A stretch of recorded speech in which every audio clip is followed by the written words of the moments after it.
નમસ્તે વિદ્યાર્થી મિત્રો, મારી યુટ્યુબ ચેનલ પિયુષ શેરસિયાની અંદર આપનું હાર્દિક સ્વાગત છે। જો તમને મારા વિડીયો ગમે તો લાઈક, શેર અને કોમેન્ટ કરો અને હજી સુધી વિદ્યાર્થી મિત્રો તમે મારી ચેનલને સબસ્ક્રાઈબ ન કરી હોય તો ખાસ સબસ્ક્રાઈબ કરો અને બેલ નોટિફિકેશન ઓન કરો, જેથી કરીને તમને નવા વિડીયોના નોટિફિકેશન મળતા રહે। તો ચાલો વિદ્યાર્થી મિત્રો, ધોરણ 4 જેમાં નવી મારી લેખન પોથી આવેલી છે તેની અંદર આપણે પહેલું છે ચિત્ર આધારિત લેખન।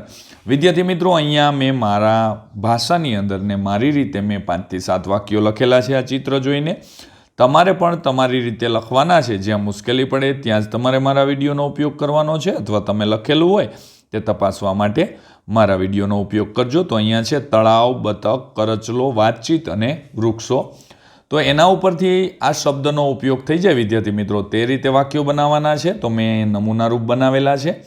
પહેલું છે આ એક તળાવનું ચિત્ર છે, બીજું છે તળાવમાં બતક તરે છે, ત્રીજું બતક અને કરચલો વાત કરી રહ્યા છે, ચોથું છે તળાવના કાંઠે ઘણા બધા ઊંચા ઝાડ છે, પાંચમું વૃક્ષની નીચે ઘાસ ઉગેલ છે, છઠ્ઠું તળાવમાં જળચર પ્રાણીઓ રહે છે, અને સાતમું આ તળાવ કાંઠે બતક બેઠા છે। વિદ્યાર્થી મિત્રો, અહીંયા નમૂના રૂપ આપેલા છે, કોપી કરવા કે ઉતારો કરવા માટે નથી। તમે તમારી રીતે લખેલા હશે, મેં મારી રીતે લખેલા હશે, એટલે આપણે બંનેમાં ફેર હશે।